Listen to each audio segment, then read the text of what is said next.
बिस्मिल्लाहिर्रहमानिर्रहीम अस्सलामुअलैकुम। मैं हूं असद और आप देख रहे हैं असद इलेक्ट्रिकल। जैसा कि लास्ट वीडियो में हमने बात की थी कि सेंसर्स को हम किन किन तरीक़ों से टेस्ट कर सकते हैं, आज की वीडियो में हम बात करने जा रहे हैं कि जो हमारे इंजन की सेफ्टीज़ होती हैं यानी कि प्रोटेक्शंस होती हैं उनको किस तरह सिमुलेट किया जा सकता है। आपको याद होगा कि हमने काफ़ी टाइम पहले एक पावर विज़र्ड के ऊपर जो वीडियो बनाई थी, प्रैक्टिकली हमने उसमें करके दिखाया था कि इंजन की जो बेसिक सेफ्टीज़ होती हैं जैसा कि low oil pressure, high water temperature, over speed और एमरजेंसी स्टॉप स्विच वगैरह, ये हमने प्रैक्टिकली पावर विज़र्ड के ज़रिए टेस्ट करके दिखाया था और ये भी बताया था आपको कि किस तरह से उसके सेट पॉइंट्स वगैरह चेंज किए जाते हैं।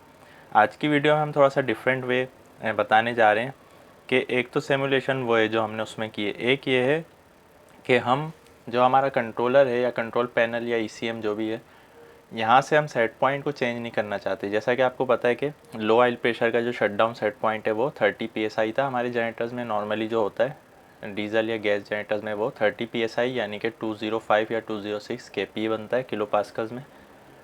अगर इसको बार में लेंगे तो 2 बार हो जाएगा। तो एक तो तरीका ये होता है कि हम यहाँ से इसका सेट पॉइंट बढ़ा दें ताकि जो एक्चुअल प्रेशर है जब सेट पॉइंट उससे ऊपर हो जाएगा तो पैनल ये एज्यूम करेगा कि जो हमारा प्रेशर है वो ड्रॉप हो गया है, तो वो लो ऑयल प्रेशर पर शट डाउन करवा देगा। यहाँ पर हम दूसरा तरीका बताने जा रहे हैं कि हम चाहते हैं कि कंट्रोल पैनल से सेट पॉइंट भी चेंज ना किया जाए।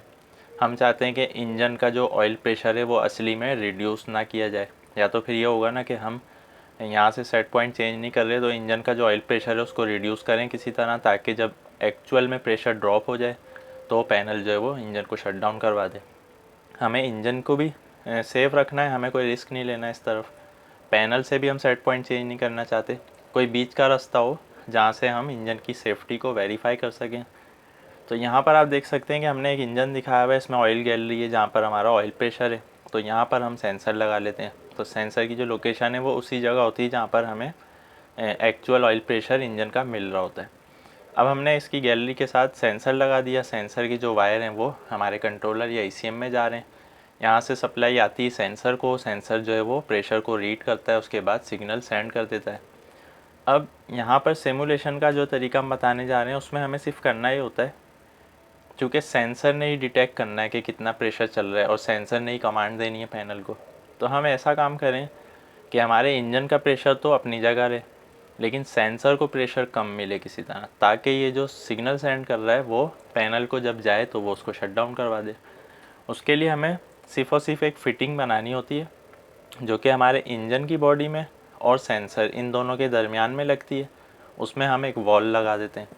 अब हम वो यहाँ पर डायग्राम के ज़रिए समझाते हैं। यहाँ पे अगर आप गौर से देखें तो हमने क्या किया कि इंजन पर जहाँ पर सेंसर लगा हुआ था, सेंसर को वहाँ से रिमूव किया। हमने एक यहाँ पर फिटिंग लगाई है जिसमें वॉल्व है। वो फिटिंग एक तरफ से इंजन की गैलरी पर जहाँ पर ऑयल का प्रेशर मौजूद है, दूसरी तरफ से हमारे सेंसर के साथ कनेक्ट हो गई है। सेंसर का जो कनेक्शन है उसको हमने कुछ भी नहीं किया है, यानी कि सप्लाई आ रही है, सिग्नल जा रहा है। इधर इंजन साइड पर हमने कुछ भी नहीं किया है, इंजन का प्रेशर अपनी जगह पर यहाँ पर मौजूद है। अब हम इसको खोल के रखेंगे। नॉर्मली ये एक वॉल्व की तरह समझ लें। ये हमने उल्टा दिखाया, या तो ऊपर हो या नीचे हो, तो हमने नीचे की तरफ दिखाया है। अब हमने ये वॉल्व कंप्लीट खोला हुआ है। जब हमने इंजन स्टार्ट किया तो प्रेशर बिल्डअप हुआ। प्रेशर जब यहाँ पर इसको मिलेगा तो एक्चुअल प्रेशर पूरा का पूरा सेंसर पे जा रहा है। उसके बाद ये कमांड दे रहा है। मान लेते हैं कि हमारा 500 kPa यहाँ पर प्रेशर चल रहा है।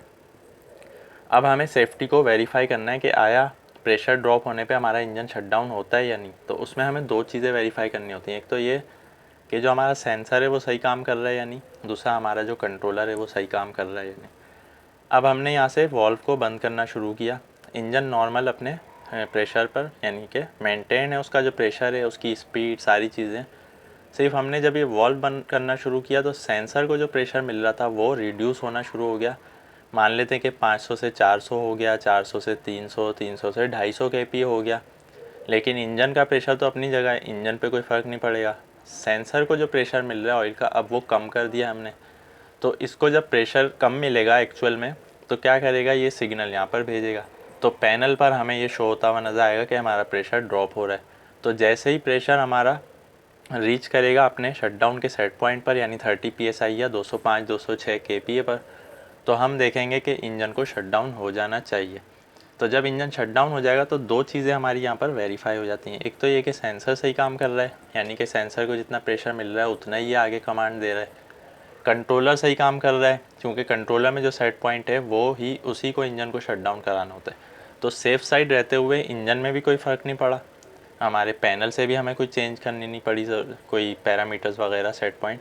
तो हमने जो है ये फिटिंग के ज़रिए से ऑयल प्रेशर की सेफ्टी को वेरीफाई किया। तो इस तरह से भी जो है ज़्यादा ये अच्छा तरीका होता है, इसमें हमें एक्चुअल पता चलता है कि कितने पर जाकर हमारा इंजन शट डाउन हो रहा है। तो ये तो था लो ऑयल प्रेशर की सेफ्टी। अब हम बात करते हैं कि हाई वाटर टेम्परेचर की या हाई कूलेंट टेम्परेचर की सेफ्टी हम किस तरह वेरीफाई करेंगे। सेम उसी तरह जिस तरह हमने लो ऑयल प्रेशर की सेफ्टी को सिमुलेट किया, उसी तरह से हम हाई वाटर टेम्परेचर या हाई कूलेंट टेम्परेचर की सेफ्टी को भी सिमुलेट करेंगे। वही हमारे पास कंट्रोलर है, वही वायर आ रहा है हमारे सेंसर में, सिर्फ यहाँ पर फ़र्क ये हो गया है कि सेंसर चेंज हो गया है, सेंसर की लोकेशन चेंज हो गई है। वो सेंसर ऑयल गैलरी पर लगता है तो ये उस जगह पर लगता है जहाँ पर हमारा जैकेट वाटर मौजूद हो या कूलेंट मौजूद हो। तो ये हमारे जैकेट वाटर के साथ सर्किट के साथ कनेक्ट हुआ हुआ टेम्परेचर। अब टेम्परेचर जितना भी है वो सेंसर डिटेक्ट कर रहा है, उसके बाद ये सिग्नल भेज रहा है हमारे पैनल को। जैसा कि हम जानते हैं कि हाई वाटर टेम्परेचर का जो शटडाउन सेट पॉइंट होता है वो 107 सेंटीग्रेड या इसको फ़ारेनहाइट में आप 225 होता है, इसको कन्वर्ट करके देख सकते हैं। तो जो भी जो है वो स्टैंडर्ड आप यूज़ कर रहे हैं फ़ारेनहाइट या सेल्सियस, तो ये हमारा नॉर्मली शटडाउन सेट पॉइंट रखा जाता है। इसमें थोड़ी बहुत कमी बेशी हो सकती है, इसको 100 तक भी लाया जा सकता है, इसको 110 तक भी ले जाया जा सकता है। अब जो हमारा इंजन है वो नॉर्मल वेदर पर है, तो नॉर्मली हमारा जो इंजन का टेम्परेचर है वो 30 से 35-40 के दरमियान रहता है। जब हम इंजन को चलाते हैं तो 50 हो जाता है, 60 हो जाता है, 80-90 तक हो जाता है। लेकिन 107 पे तो हम नॉर्मल कंडीशन में नहीं ले जा सकते, क्योंकि ये तो फॉल्टी कंडीशन है, यानी अगर इतना सेट इसका टेम्परेचर चला गया तो इंजन को शट डाउन हो जाना चाहिए। अब हमें इसको सिमुलेट करना है, तो हमारे पास उसका जो तरीका है वो क्या है कि हम इस सेंसर को यहाँ से खोलेंगे और जहाँ पर ये लगा हुआ है उधर डेड प्लग लगा देंगे, यानी कि उसका रास्ता जो है बंद कर देंगे। तो अब सेंसर का इंजन से डायरेक्टली ताल्लुक़ नहीं है, मगर ये जो इसकी हार्नेस है, जो वायरिंग है, वो पैनल से ही कनेक्ट रहेगी। तो अब हम इसकी सिमुलेशन पे बात करते हैं। जैसा कि हमने आपको बताया पहले कि हमें जो वेरीफाई करना होता है वो दो चीज़ों को करना होता है, एक सेंसर को, दूसरा पैनल को। चूँकि इंजन से डायरेक्टली इसका ताल्लुक़ इसलिए नहीं होता कि जब इंजन में प्रॉब्लम आएगा जब भी वो जो है उसकी रेंज से ज़्यादा शूट करेगा। अगर टेम्परेचर है होगा, ऑयल प्रेशर है, तो वो प्रॉब्लम आने की सूरत में ही रिड्यूस होगा, नॉर्मल कंडीशन में नहीं होगा। दूसरा ये कि हमें इंजन की भी सेफ्टी को मद्देनज़र रखना है, यानी ऐसा ना हो कि हम किसी तरीके से इंजन का टेम्परेचर बढ़ा तो दें मगर वो इंजन के लिए नुकसानदेह हो जाए। मसलन हम उस पर ओवरलोड डालें या उसका जो रेडिएटर का पानी है उसको हम निकाल दें, उसके बाद इंजन चलाएं तो टेम्परेचर ज़ाहिर है कि शूट करेगा, लेकिन वो तरीका प्रैक्टिकली सही नहीं होता। इंजन की सेफ्टी को भी हमें मद्देनज़र रखना होता है। हम करते ये हैं, हम सिर्फ ये करेंगे इस तरीके में कि इसको डेड प्लग से हमने बंद कर दिया है। इंजन से अब सेंसर का ताल्लुक़ डायरेक्टली नहीं है मगर पैनल से वैसे ही है। अब हमने जो है इंजन को भले नहीं चलाया या इंजन को चला लिया ताकि पैनल पे जो पैरामीटर्स हैं वो नॉर्मल आ जाएं सारे। अब जो इंजन पर कूलेंट टेम्परेचर या वाटर टेम्परेचर शो हो रहा था वो इस सेंसर की बदौलत ही हो रहा था। तो जब हमने इस सेंसर को खोल के एक केटल में डाल दिया, उसके बाद केटल में पानी भर के, चाहे वो इलेक्ट्रिक केटल हो या किसी भी टाइप की हो, उसका टेम्परेचर जो है वो इंक्रीज़ करना शुरू किया। अब जब टेम्परेचर इंक्रीज़ होना शुरू हुआ तो जितना भी टेम्परेचर होगा वो सेंसर डिटेक्ट करेगा, क्योंकि सेंसर ऑलरेडी वायर से कनेक्ट है तो इसको सप्लाई तो मिल रही है। अब ये डिटेक्ट करेगा, उसके बाद ये सिग्नल हमारे पैनल को या ईसीएम को सेंड करेगा। अब यहाँ पर टेम्परेचर बढ़ते बढ़ते बढ़ते हमने इसको 107 तक ले गए। तो जैसे ही ये अपनी रेटेड वैल्यू तक जाएगा तो ये सेंसर, चूँकि इसको कमांड भेज रहा था, ये हमारे इंजन को शट डाउन करवा देगा। उससे हमें पता चल जाएगा कि सेंसर भी सही सेंस कर रहा है रीडिंग को। दूसरा ये कि हमारा जो ईसीएम या कंट्रोलर है वो भी सही काम कर रहा है, उस पर जितना भी सेट पॉइंट हमने फ़िक्स किया हुआ है, चाहे वो 107 सेंटीग्रेड हो या 225 फ़ारेनहाइट, तो उस पर वो इंजन को शट डाउन करवा रहा है। तो यहाँ पर ये दोनों चीज़ें हमारी वेरीफाई हो जाती हैं। यहाँ पर सिर्फ एक बात जो है वो जहन में रखनी होती है हमें कि यहाँ पर जब सेंसर लगा हुआ होता है तो ये हमारा क्लोज सर्किट होता है। अब जो हमने सेंसर को केटल में डाला हुआ है ये ओपन सर्किट है, तो थोड़ा बहुत इसमें फ़र्क आ सकता है या आ जाता है। मसलन ज़रूरी नहीं है कि 107 पर ही जाकर वो शट डाउन करवाएगा, हो सकता है 102 पर ही इंजन शट डाउन हो जाए। चूँकि पानी का टेम्परेचर इतना ना हो, मगर चूँकि ये ओपन इन्वायरमेंट है तो यहाँ पर थोड़ा बहुत रीडिंग में फ़र्क आ सकता है। यहाँ पर एक्यूरेसी इसलिए होती है कि ये क्लोज सर्किट होता है, इसमें हवा का कोई अमल दखल नहीं होता। यहाँ पर चूँकि एयर भी शामिल हो रही है हमारे साथ, तो मुमकिन है कि टेम्परेचर में थोड़ा फ़र्क आ जाए, मगर कंट्रोल पैनल उसी वक्त शट डाउन करवाएगा जब उसकी रेंज पर आएगा, यानी 107 या 108 जब पहुँचेगा जब भी इंजन शट डाउन होगा। हाँ, ये हो सकता है कि पानी का एक्चुअल टेम्परेचर इतना ना हो, यहाँ पर शो ज़्यादा हो रहा हो, या यहाँ पर ज़्यादा हो जाए यहाँ कम शो हो रहा हो, ये फ़र्क हो सकता है। तो ये सिर्फ इसीलिए होता है कि ये ओपन सर्किट और क्लोज सर्किट की वजह से होता है। तो इस तरह हम हाई वाटर टेम्परेचर की सेफ्टी को केटल में सेंसर डुबोकर चेक कर सकते हैं।